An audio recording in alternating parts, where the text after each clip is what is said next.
hoy día nos toca ver y revisar el capítulo 4. Así que vamos a abrir nuestra Biblia en Romanos capítulo 4.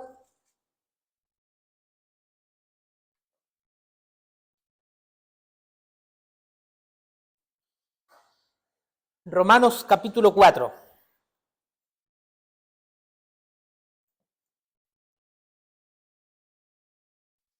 Esta serie que, bueno, el otro día conversábamos con los hermanos, nos ha dejado bien en el piso. Nos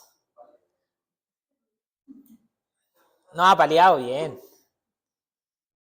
Pero es la palabra del Señor. Y algo quiere enseñarnos, algo quiere entregarnos a nuestro corazón.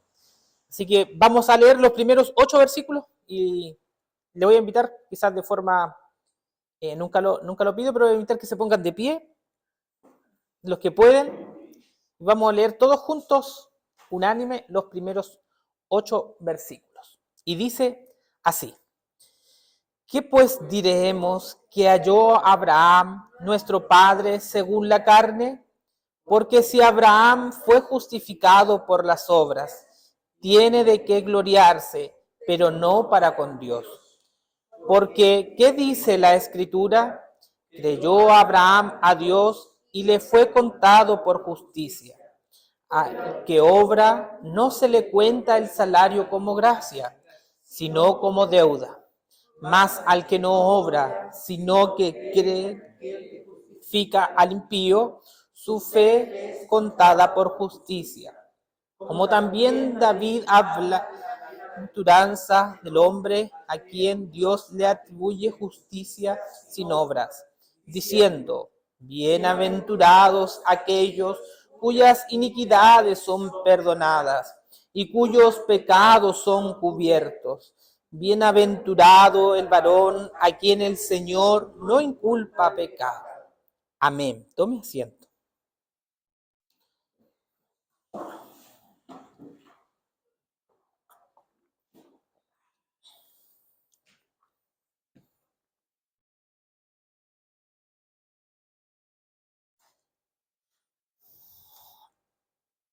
Me acosté a las 4 de la mañana. No es porque quiero que estudiar, sino que mientras pasaba la hora decía, ¿cómo empiezo mañana? Porque, o sea, cuando nosotros, bueno, la Lira está en el seminario, quizás en algún momento lo va a pasar, me tocó quise tomar un diplomado, y lo que más recalcaba en que los primeros, cómo iniciar el sermón para atrapar la atención de los hermanos, y de repente es muy útil útil para concentrarnos en lo que vamos a hacer en este momento, porque venimos con tantos pensamientos, venimos preocupados, está a punto de empezar una semana, la lluvia ha causado estragos. Entonces, nuestra esposa está enferma, Josué, su esposa está enferma, los niños no sabemos si van a volver a clase, si tienen clase mañana, no tienen, bueno, mañana es feriado, pero el martes si tienen clase, no tienen clase, hay familiares lejos. Felipe tiene que viajar de vuelta. Entonces hay hartas cosas. Entonces muchas veces como que tratan de inculcarnos que deben haber una buena introducción. De verdad me planteé muchas en mi cabeza. Pero mientras estaba parado ahí y orábamos por los hermanos, decía qué frágil somos. Solamente va lloviendo una semana y tiene al país de cabeza. No sabemos. La semana pasada había muchas personas que estaban con su casa intacta, no tenían problemas, y pasó esta semana y ya no tienen casa, ya no... Es así nuestra vida. Es tan frágil, es tan pequeña, es tan miserable, es tan pasajera. Por tanto que vamos a salir de aquí y no sabemos si vamos a llegar a nuestra casa. Puede haber un accidente, un auto puede perder el descontrol, porque muchas veces nosotros no vamos a tener la culpa. Quizá otro va a perder el control y va a causar, si es así, nuestra muerte. El otro día escuchaba y decía un predicador, somos inmortales hasta que Dios lo quiere. Porque si Dios no quiere no va a pasar nada, pero si Él lo quiere, cualquier cosa puede ser. Va a caer el poste de la esquina y vamos a morir. Entonces, el Señor viene tratando con nosotros, está tratando con nuestros corazones, y los primeros 3 capítulos el Señor se encargó de una frase que le hemos celebrado, hermano César, que es acorralarnos hasta dejarnos en una esquina y no tener motivos para decir yo puedo hacer algo, yo soy suficiente, yo tengo de qué jactarme. Y le quise poner por título a este sermón, justificados por la fe en Cristo.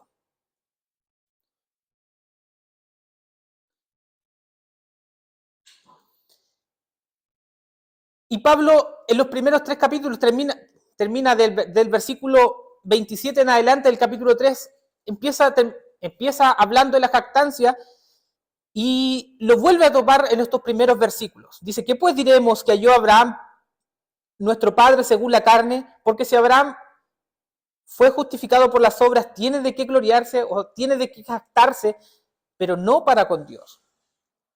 Y esta palabra jactarse, ¿a qué se está refiriendo Pablo? Esta palabra es básicamente cómo antiguamente los soldados iban a la guerra. Y un ejemplo muy básico es como la historia de Israel cuando se enfrenta a Goliat.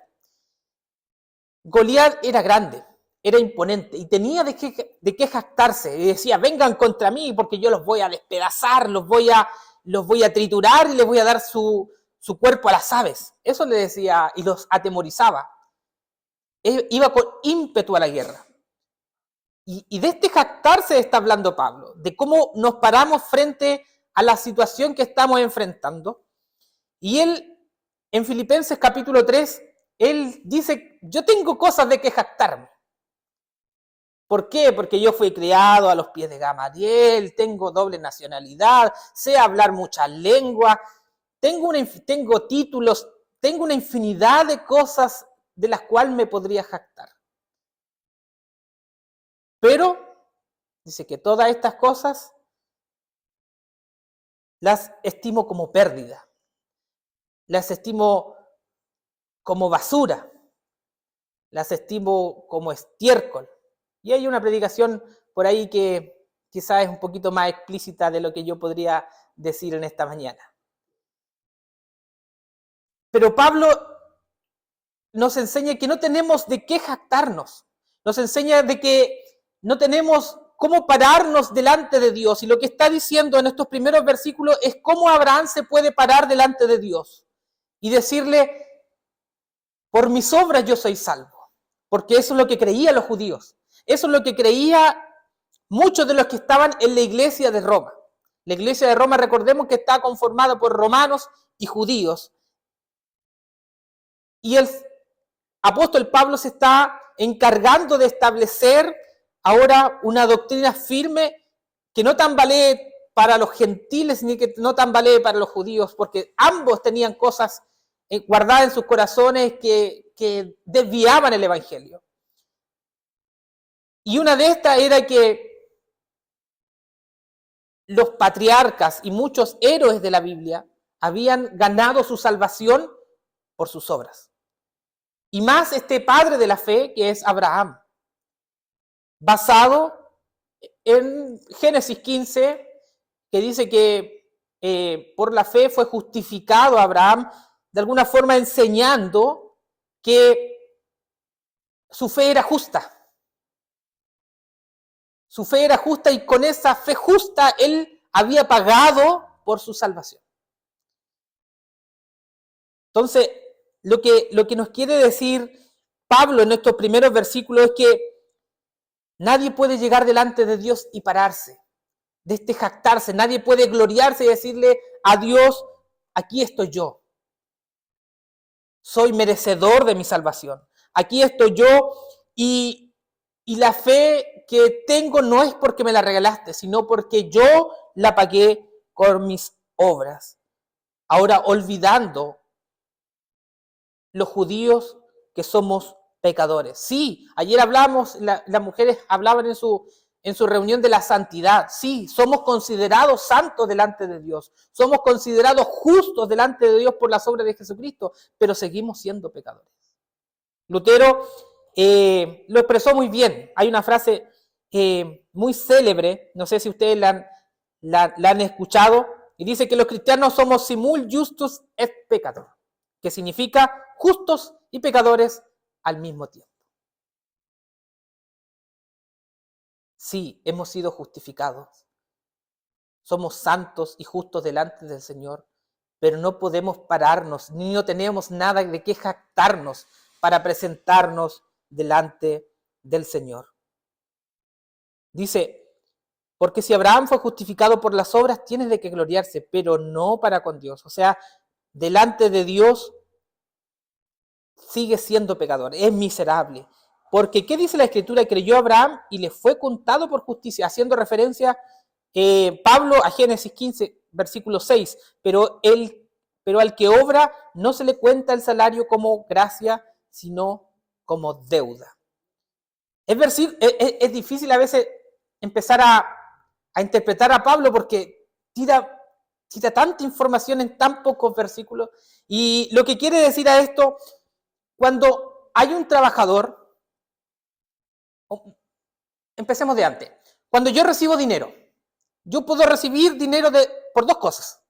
Porque me lo están regalando o porque trabajé y me lo están pagando. Son las únicas dos formas que yo puedo recibir dinero. Porque me lo están pagando o porque yo trabajé por eso. Ahora, cuando lo que quiere decir en el versículo 4, al que obra no se le cuenta su salario por gracia. O sea, está diciendo, si tú trabajas, es merecedor que a fin de mes recibas tu salario. No es que te lo deben, no es que te lo están regalando, es que tú lo mereces. El trabajador cuando llega al fin de mes es merecedor de su salario. Ahora, ¿qué pasaría si esto fuera y lo afectáramos en nuestra salvación? Si la salvación fuera por obras, nosotros tendríamos que llegar al final del camino y decirle, Señor, esa salvación yo me la merezco. Eso es lo que está diciendo Pablo. Esta salvación yo me la merezco, así que dámela. Pero al que obra no se le cuenta por salario como gracia, como regalo, sino como deuda. O sea, llegamos al final del camino y Dios tiene una deuda con nosotros. Dios nos debe nuestra salvación.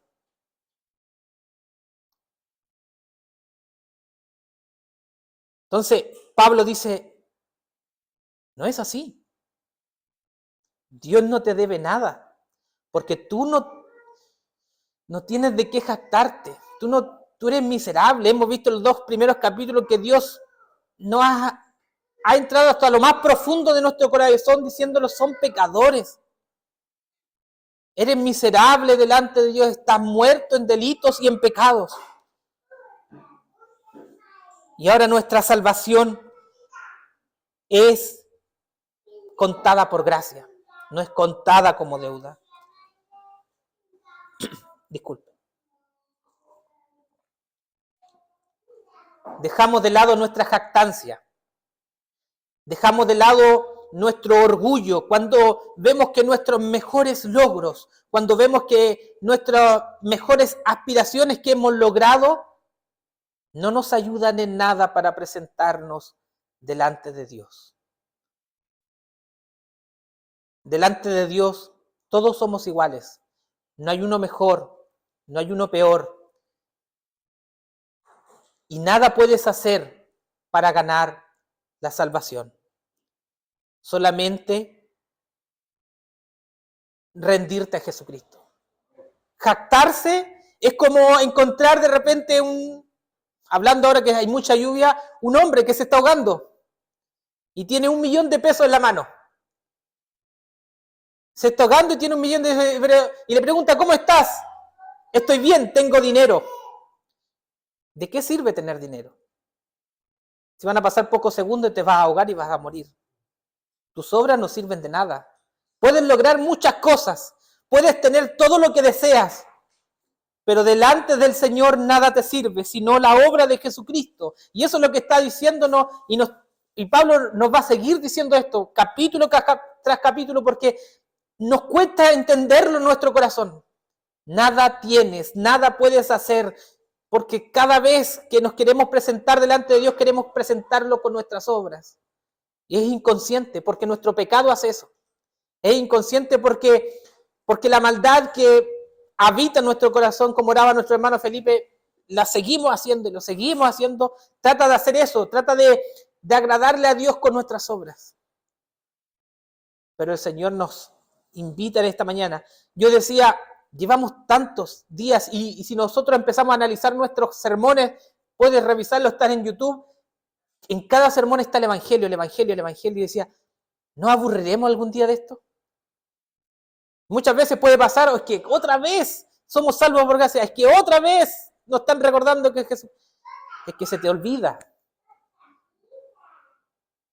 Vivimos una vida olvidándonos del gran precio que pagó Cristo. Y eso quiero que tengamos en mente, porque es la finalidad de este sermón. ¿Cuál es el precio de lo que hizo Cristo en la cruz? Y lo que le decía recién, dejaremos de lado la jactancia cuando nos demos cuenta que nuestros mejores logros no han hecho nada para justificarnos. Todo va a quedar aquí. Cuando te presentes delante de Dios, vas a estar solo, sin nada que mostrarle. Si tú pretendes que todo lo que tienes aquí un día se lo vas a poder presentar a Dios y vas a decirle, Señor, mira, esto es lo que logré. No, mentira. Solamente tienes que refugiarte en Cristo para poder ser salvo.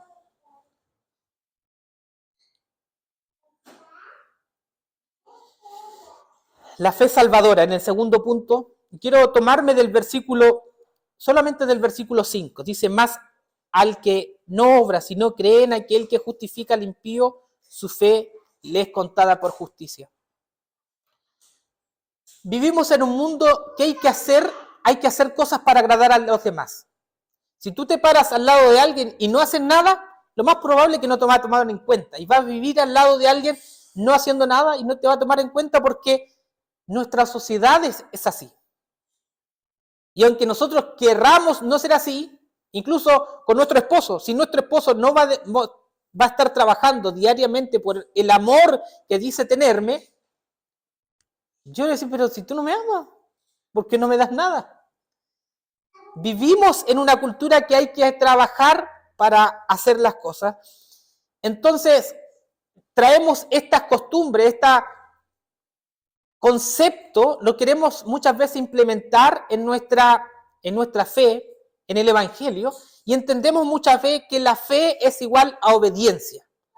Él es creyente porque hace, porque obedece, porque está todos los días los domingos, está en todos los estudios, está ayudando. Y traemos ese concepto al Evangelio. ¿Qué nos quiere decir Pablo en este verso? Dice, más al que no obra, sino cree, este es justificado. Ahora, no quiere decir que el salvo no hace nada, no trabaja. Está lejos de decir eso. Sino que está diciendo que muchas veces tenemos un concepto errado de nuestra fe.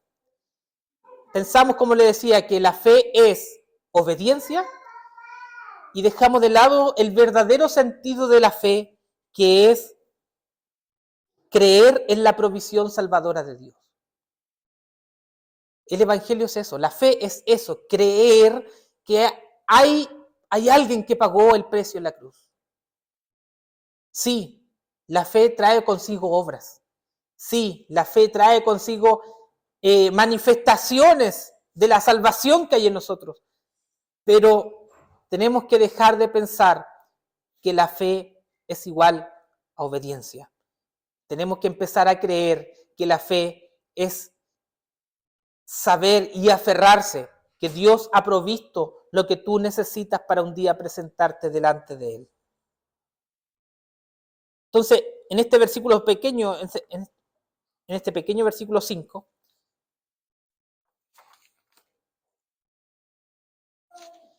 Pablo nos está enseñando esto. Y no nos quiere decir que, como le decía reiteradamente, no nos quiere decir que debemos de dejar de hacer obras, que debemos dejar de agradar y de obedecer la ley de Dios. Porque él en el capítulo 3, en el último versículo 31, dice, luego por la fe invalidamos la ley? De ninguna manera, dijo un hermano por ahí. Sino que confirmamos la ley. Entonces, Pablo nos está diciendo, para ser salvo no necesitas obrar. Para ser salvo sí necesita una fe, pero una fe aferrada a la obra salvadora de Dios. Muchas veces nos encontramos con hermanos cristianos que tienen mucha fe, que creen en Dios, que están llenos de gracia, que creen en un Dios santo, que creen en la Biblia como su máxima autoridad, que podemos verlo y pueden ser reverentes delante de Dios. Sin embargo, podemos, me incluyo, estar buscando nuestra salvación a mérito de nuestras propias obras. Queremos ser los mejores padres y pensamos que en eso vamos a encontrar salvación. Queremos ser los mejores esposos y creemos que en eso vamos a encontrar salvación. Queremos ser los mejores cristianos aquí en la iglesia y creemos que por eso vamos a encontrar salvación. El Señor en este día nos invita a dejar de creer que nuestra obediencia va a provocar salvación en nuestro corazón. A dejar de creer que tu obediencia va a poder causarle algo, una conmoción al Señor en su corazón diciendo, sí, lo voy a salvar. Sí, me lo voy a traer al cielo. No. Tu fe debe estar firme ahora en la provisión que ha dado Dios para que nosotros podamos ser salvos. Debe estar en las obras de Cristo.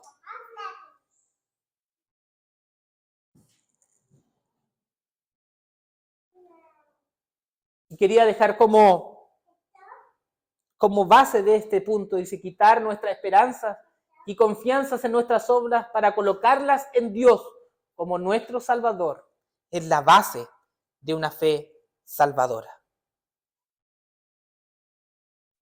Y como último punto, quiero tocar los versículos del 6 al 8. Y si bien estábamos hablando de Abraham, Pablo nos trae a colación una historia bien conocida, un rey bien conocido por nosotros, que es el rey David. Dice como también David habla de la bienaventuranza del hombre a quien Dios atribuye justicia sin obras. Si nosotros conocemos la historia de David, podemos analizar y decimos, sí, David podría tener cosas de que jactarse. Era rey, la persona más importante. Había establecido el reino de Israel. Cuando lo recibió el pueblo de Israel estaba derrotado. Él establece el reino, establece a Jerusalén como la capital de Israel, recupera el arca y trae la presencia de Dios al centro de la capital. Entonces podrías decir, sí, he logrado muchas cosas, estoy haciendo el plan de Dios. Pero aún así, David había entendido el Evangelio y había entendido que no tenía de qué jactarse, porque sabía que así bien había logrado muchas cosas, era igualmente de pecador. Y los versículos que encontramos aquí son literalmente versículos que nosotros encontramos en el Salmo 32, los primeros 2 versículos. Y estos versículos los escribe después de haber pecado, después de haberse acostado con la mujer de su prójimo, después de haber hecho este plan para lograr esto, y después de conspirar con el enemigo para matar al esposo de esta mujer. O sea, era un adúltero y un asesino. Y cuando estaba en la miseria por el pecado, cuando estaba quizás destruido, David escribe estos versículos, diciendo, bienaventurado aquel cuya transgresión es perdonada, cuyo pecado es cubierto. Cuán bienaventurado es el hombre a quien el Señor no culpa de iniquidad y en cuyo espíritu no hay engaño. Note que David no dice, bienaventurado el hombre que no transgrede la ley. Bienaventurado el hombre que evita el pecado. David no dice eso porque sabe que todos los que van a leer son pecadores. Porque sabe que no va a encontrar ninguno justo, como nos dijo Pablo, no hay quien busque a Dios. David le dice, bienaventurado tú que sí eres pecador, pero tus transgresiones han sido perdonadas. Bienaventurado aquel cuyo pecado es cubierto. Bienaventurado el hombre a quien el Señor no culpa de iniquidad.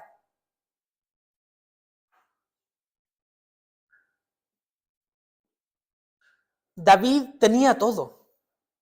Tenía dinero, tenía riquezas, tenía mujeres. Pero él hallaba bienaventuranza en encontrar salvación en Cristo. Nótese la diferencia con nosotros. Quizás por eso el Señor dice que David era un hombre conforme, un rey conforme a su corazón. Porque nosotros muchas veces no tenemos nada. Quizás lo único que tenemos es nuestra salvación. Pero queremos todo. Vivimos una vida para quererlo todo, lo anhelamos todo. Nuestras obras van en camino a eso.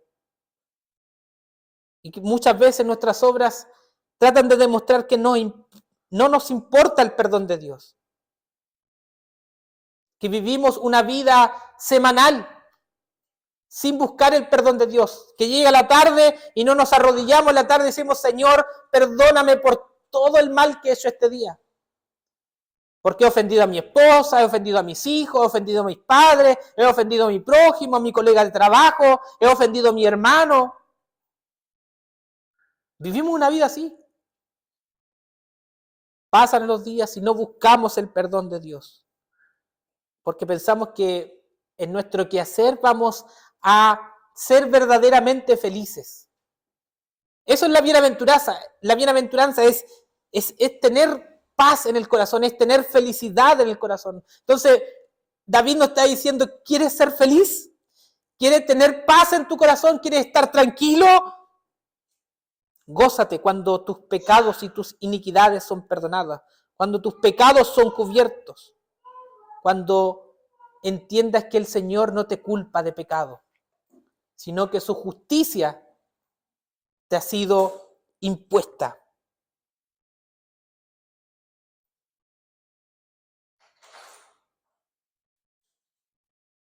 Es hermoso que nos podamos gozar en esto. Es hermoso que el creyente pueda tener esto como su mayor tesoro.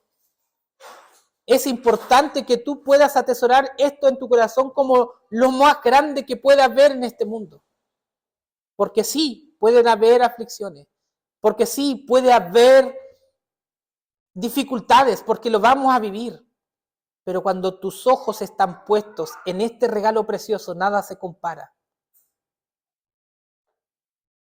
Nosotros decimos y vemos en la Biblia, sí, el hombre puede, un cristiano, lo vemos, puede tener depresión, por ejemplo, ¿sí o no? Puede sufrir la angustia en su corazón por distintas situaciones que puede estar pasando en su vida, pero lo más probable es que ese cristiano está perdiendo la mirada en Cristo. Si nosotros analizamos los hombres que sí sufrieron depresión en la Biblia, era porque habían perdido la mirada en Cristo. Habían dejado de gozarse en esto, hermano. No es pequeño. Y eso es lo que quiero hacer. Es lo más grande que puedas tener en tu corazón. Y si tú tienes esto atesorado en tu vida, habrá gozo, habrá paz. Por eso el Señor dice, yo doy esa paz que nadie te puede dar. Por eso el Señor dice que Él promete gozo para sus hijos. Porque si llegan a entender lo que verdaderamente ha ocurrido en la cruz, si llegan a entender lo que verdaderamente ha ocurrido por gracia, quieres ser bienaventurado, quieres tener paz en tu corazón, quieres traer tranquilidad, gózate. Gózate en que Dios lo ha pagado todo. Dios lo pagó. no son tus obras, no son tu trabajo, no son lo que tú vas a tratar de hacer de aquí en adelante. Dios lo pagó en la cruz. Y eso es lo que la Biblia entera nos trata de decir. Isaías capítulo 53 dice: ciertamente llevó Él nuestras enfermedades, sufrió nuestros dolores, y nosotros lo tuvimos por azotado, por herido de Dios y abatido. Mas Él herido fue por nuestras rebeliones, molido por nuestros pecados. El castigo de nuestra paz fue sobre Él, y por sus llagas nosotros fuimos curados. Todos nosotros nos descarriamos como ovejas, cada cual se apartó por sus caminos, mas Jehová cargó el pecado de todos nosotros. Cuando nosotros nos fijamos más en las cosas de este mundo, cuando tu aflicción es más grande que tu gozo, es porque tú se estás fijando más en las cosas que hoy. Tú no estás poniendo las cosas, la vista en las cosas futuras. Cuando tu aflicción sobrepasa el gozo de la salvación en tu corazón. Es triste decirlo, es fuerte decirlo, pero hermanos, hemos dejado de mirar a nuestro blanco de la soberana ocasión, como dice Pablo.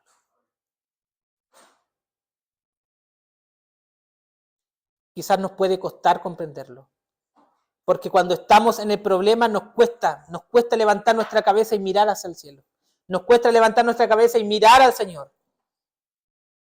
Pero si hoy nuestras preocupaciones, y no solamente nuestros problemas, nuestra preocupación por el futuro, de cómo va a resolver, de cómo voy a criar, cómo van a ser mi hijo, de cómo lo voy a criar, que no, y así cada uno, cómo voy a terminar el semestre, cómo voy a terminar el año, cómo voy a pagar mis...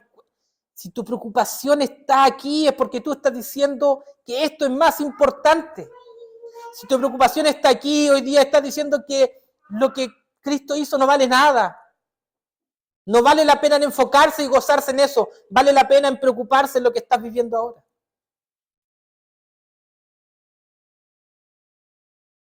Es el Señor que lo hizo todo. Aprendamos a gozarnos en esto. Es algo que nos cuesta a todos. No es que yo me estoy parando aquí, el Señor me está enseñando a mí. La semana conversábamos con mi esposa, me acuerdo, íbamos llegando entrando a nuestro departamento, bueno, al departamento que arrendamos, porque no es nuestro. Y nos preguntábamos y decíamos, sí, ¿por qué ha pasado esto? ¿Por qué ha pasado? El Señor es el que está trabajando y no debemos gozarnos o preocuparnos de esas cosas. El Señor es el que está trabajando en estas cosas. El Señor es el que está trabajando en nuestros corazones. Debemos enfocarnos en que va a pasar esto. Vamos a dejarlo y un día vamos a estar con Él eternamente. Eso es lo que hizo Cristo. Cuando tú no podías pagar, cuando con todas las cosas iba a presentarte delante del Señor, el Señor no es suficiente. Las miserias que me trae, los trapos de inmundicia que quieres presentar delante de mí, sino que ir a Jesucristo y decirle, sí, Él pagó por mí. Gocémonos en el Señor.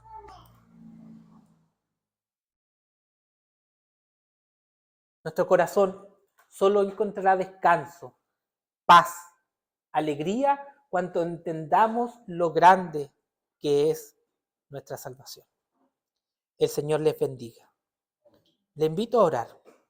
Padre Celestial, gracias te damos, Señor.